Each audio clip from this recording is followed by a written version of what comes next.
We got, you know what I'm saying, wrestling flashbacks with 15 crazies in it to a show. I love react to this. By the time I react to a wrestling video that I ain't gonna get, what I'm saying, the red money sign, I don't get paid. But you know what I'm saying. I think my favorite ending to a match was the Shawn Michaels versus the Undertaker the first time. Like the first time when they had, I think it was 2009, if I'm mistaken. And they did that first WrestleMania. And then the second one when it was career versus street. Bro, that shit, the career versus street, that shit broke my motherfucking heart. I ain't gonna lie. 9 years old. I was 9 or 10 years old. I was in this bitch crying. Boy, I was crying like a motherfucker. I ain't gonna I ain't gonna lie, but I was so hurt, cuz. I was so hurt, cuz. They gonna get into it though, man. I was hurt. Harry Bischoff. Oh, I remember that too. You gotta think about it. I started watching wrestling in 2004. I was 4 years old. And I still remember everything that damn that happened.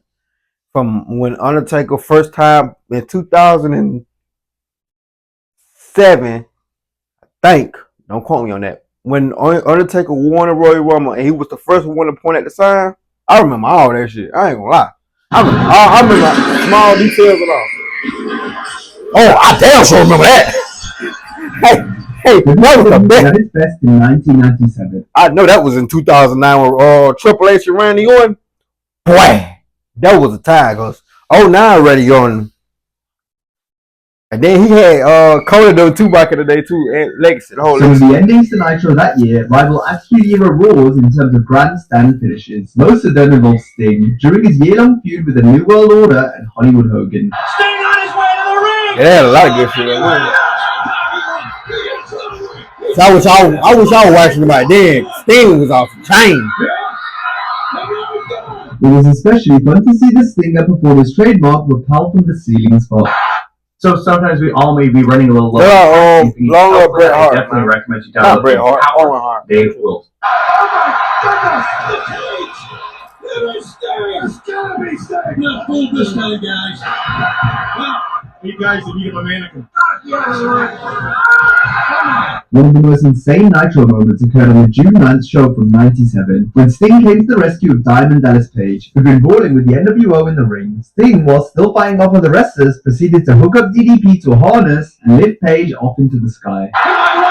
Sting has arrived. What's he doing? He's trying to revive him. He's still holding him off. What? I have never seen that before. There are numerous crazy Nitro endings that don't involve Sting, however.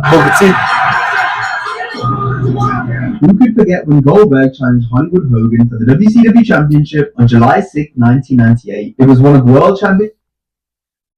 Like I said in my preview, I got love for Goldberg. I ain't gonna lie, I got love for Hulk Hogan. Yeah. You know, that ain't doing my time, so I really just can't, you feel me, just bandwagon, you feel me, that ain't doing my time. So I mean, I looked at some of the matches he used to do back in the day, but Wrestling's greatest nights, as the 41,000 in attendance at the Georgia Dome went nuts for Goldberg defeating the Hulkster.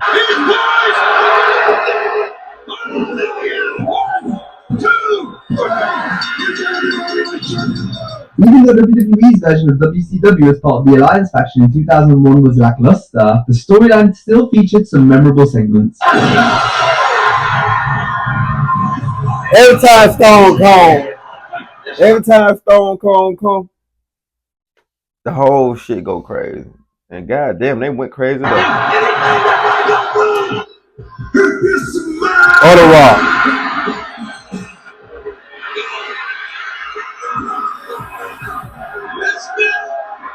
Even though I hated The Rock doing this like the Final Boss, doing the Final Boss era, but people have to understand this is a road to WrestleMania. Of course, they're gonna do every fucking thing to bring y'all in and watch WrestleMania.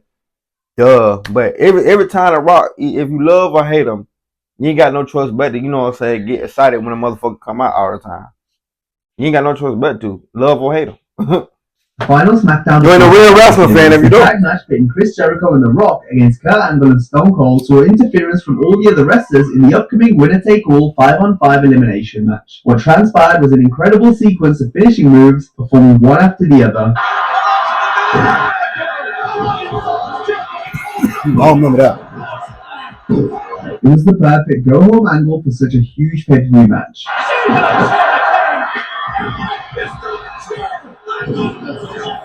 I remember we had that SmackDown. That SmackDown first. I remember that. To as the best SmackDown ending ever. The Invasion storyline gave us a taste of what different brands battling against each other would look like. Something that would become more common in the years after the Raw and SmackDown Survivor Series.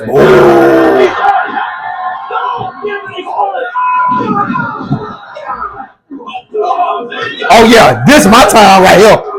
I remember this one. I remember this one too. But that boy used to be in. Also making a return. The wise man.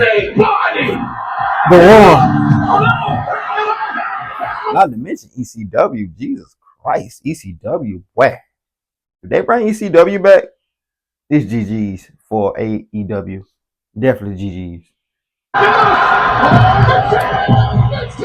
Taz. Nah. Put your ass asleep. But we want to go back to the very first time Raw and SmackDown superstars clashed on television. It occurred during the 2004 draft lottery when Triple H challenged Eddie Guerrero for the WWE Championship. The match ended prematurely after. See, I remember Eddie Guerrero wrestling and all that shit back in the day. Chris Benoit, all the motherfuckers from both shows.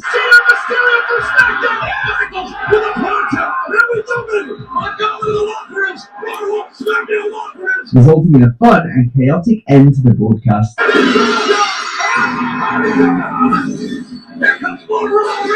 Then Stone Cold was my favorite. Stone Cold was my favorite and Kurt Angle. Hey. What?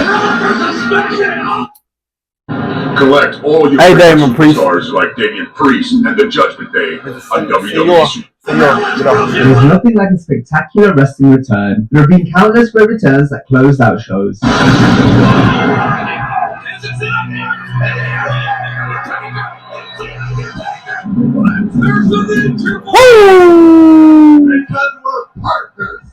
Oh my God!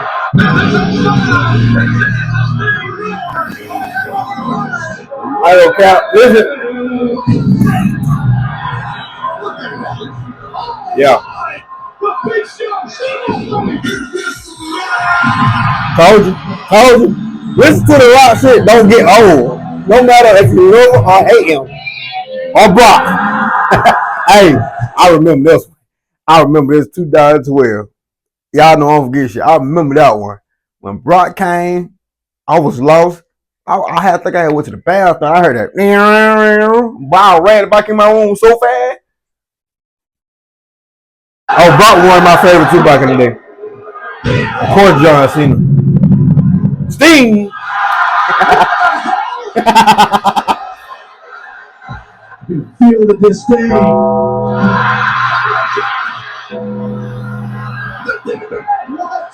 We've settled on two predictors, starting with the build to WrestleMania 2000. The Rock took on the Big Show, where if the Great One was victorious, he would be added to WrestleMania's main event. But if the People's Champ lost, then we would never see The Rock again. Special ref Shane McMahon was about to screw the Brahma Bull out of the match until a limo pulled up. Vince McMahon made his first appearance since the night following Armageddon 1999, after Stephanie had aligned with Triple H. Vince was out for blood.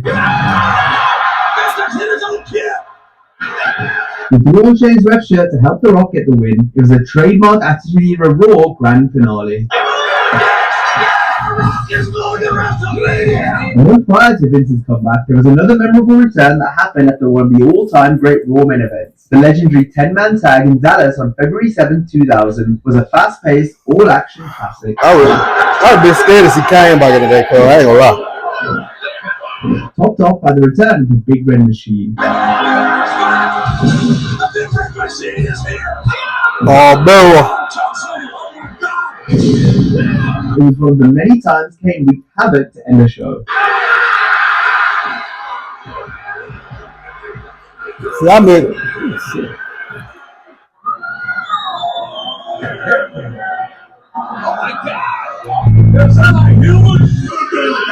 that be saying that in human.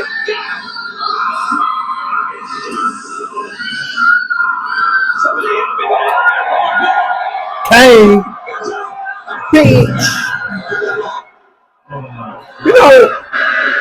You know what my top 2 favorite dream matches was?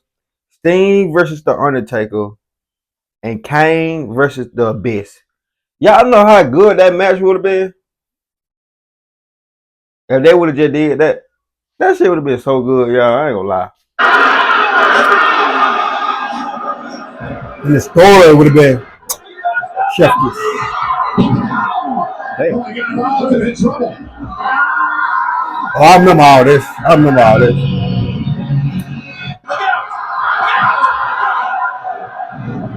As well as returns, there's also been plenty of great debuts that closed out episodes of Raw and SmackDown. Mankind. Mysterio's back out here, and he's looking to make $1 billion. You're next. What? Oh, that's the Samoa. Joe is gonna kill. Shockwaves to WWE will then when the Nexus interrupted the main event of the June 7th I remember this war between John Cena and CM Punk. The faction, consisting of competitors from the first season of NXT, attacked anyone in sight and destroyed the ringside area in a way no one had ever seen before. And I think half of them people is famous. Wade Barrett doing commentary. Goddamn. Bray Wyatt, RIP. He was in it too. Daniel Bryan, David Otunga, so many people talented that was in the Nexus. Titus, what? Nah, I'm going Titus O'Neil. I'm tripping. And they had the bitches. At the same time, it was the most shocking thing seen on WWE TV in years. The way the ring. That was, when the Nexus came, that was fucking different. I have Legacy them when doing what they was motherfucking doing. Was decimated during Nexus's debut was unprecedented, but it drew some parallels to a spot from the summer of 2003, where Brock Lesnar took on the Big Show in a bout that resulted in one of SmackDown's most famous moments. And the 800-pound combined superplex from the top rope completely imploded. I remember that. It was surreal to witness the carnage while the fans went bananas. Not gonna lie.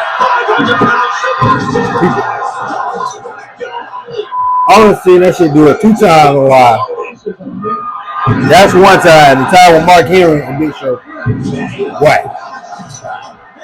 The closest thing to anything like this happening prior was when Big Show upended the square circle whilst wrestling as a giant for WCW.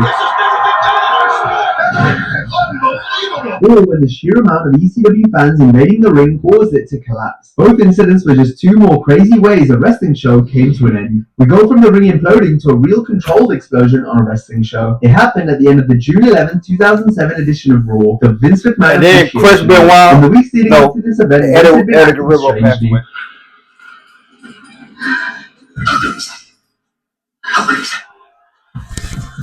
Vince McMahon did that shit.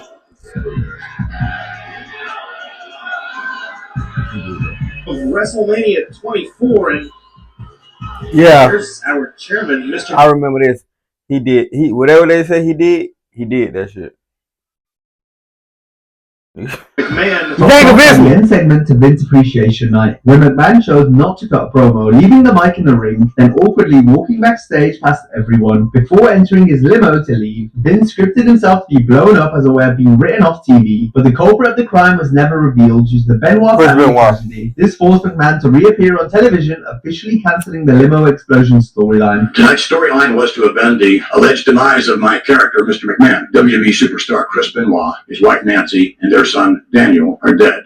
The exploding limo angle is infamous, not just for how somebody had something to do with also that, because of the tragic real-life events that came directly after. We'll now look instead at a metaphorical explosion that set the wrestling world alight in 2011, as the summer of Punk began with CM Punk's iconic pipe bomb segment that followed John Cena's table match loss to R-Truth. Punk sat cross-legged on the ramp and cut a scathing shoot-style promo where he called out Cena, The Rock, Triple H, Stephanie, and Vince McMahon. There's one thing you're better at than I am, and that's kissing Vince McMahon's ass. I don't know if you're as good as Dwayne though, he's a pretty good ass kisser. Maybe this company will be better after Vince McMahon's dead, but the fact is, it's going to get taken over by his idiotic daughter and his doofus son-in-law, and the rest of his stupid... Well, that aged well. Created tremendous buzz. And for now, Red Hot Punk to hold. Triple H been doing a wonderful job lately.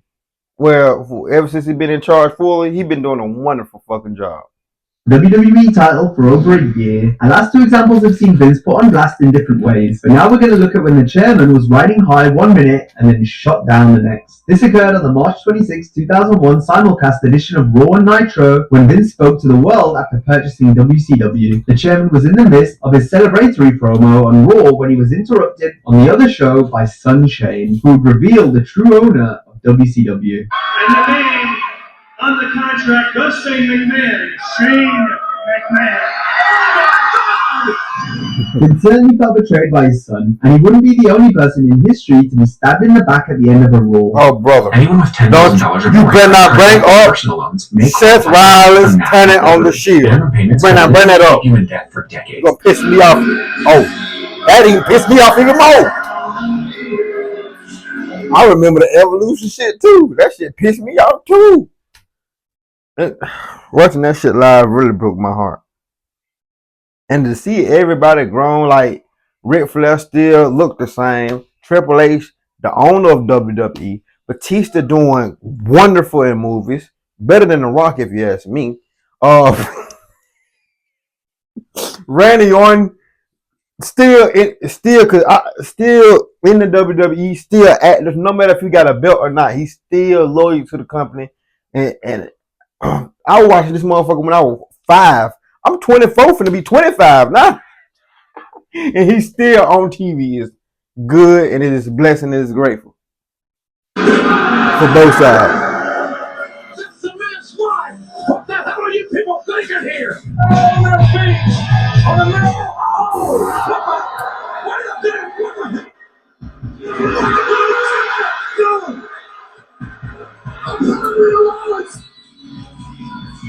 Well, Dean got to get that. What the hell? Oh my God!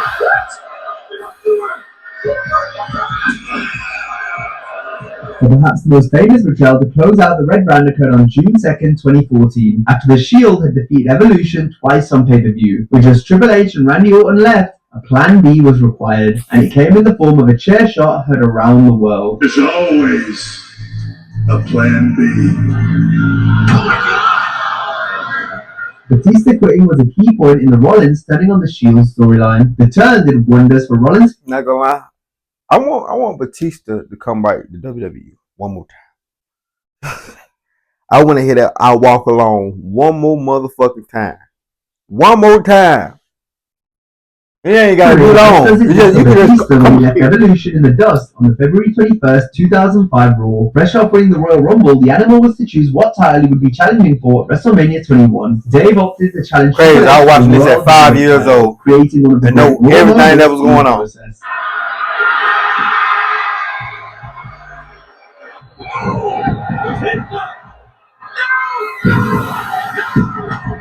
WrestleMania 21 proved to be Batista's crowning moment, much like WrestleMania 14 was for Stone Cold Steve Austin.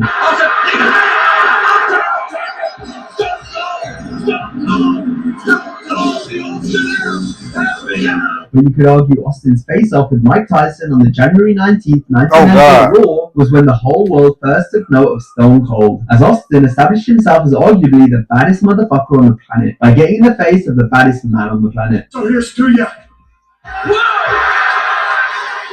Hey, to do that to Prime Mike Tyson is fucking delusional.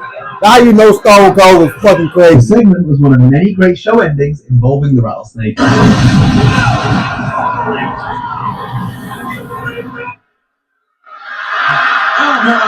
It's a tour! McMahon 316 says I just pissed my pants. Thank you. We've saved down the most iconic WWF Championship wins for last, taking place on the January 4th, 1999 episode of Raw, as rivals Mankind and The Rock. Oh, it's Stone Cold came back? It was a trademark Attitude Era main event with all the belts and whistles, including a legendary run-in from Stone Cold. Look how that crowd went. We don't get pop. We don't get good pops like that no more. All the time we get good. And I just seen that Triple H said he tweeted he was trying to get WrestleMania next year to be in London. I love London crowd. They be fucking loud. Like I love when they all loud and singing the songs.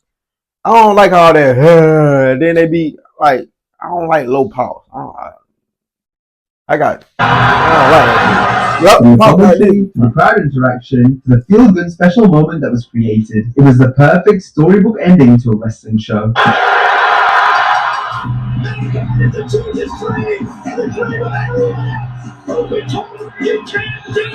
like to dedicate this match to my two little people at home and say, "Thank God you're dead." Now, if you enjoyed this video, be sure to check out Hey, if y'all like this video, give me a thumbs up, man. Like, share, and subscribe. If you're a wrestling fan, comment your wrestling opinions and you know what I'm saying, your best moments of yours. You feel me? I probably agree with you. I got so many wrestling moments that I love to death, it's ridiculous. But I'm gonna start watching the show. Them, if y'all don't know what them is, yeah, don't watch it. It's crazy. It's on Amazon Prime. But give me your thumbs up, like, subscribe. See y'all motherfuckers when I see y'all. Let's ride, man.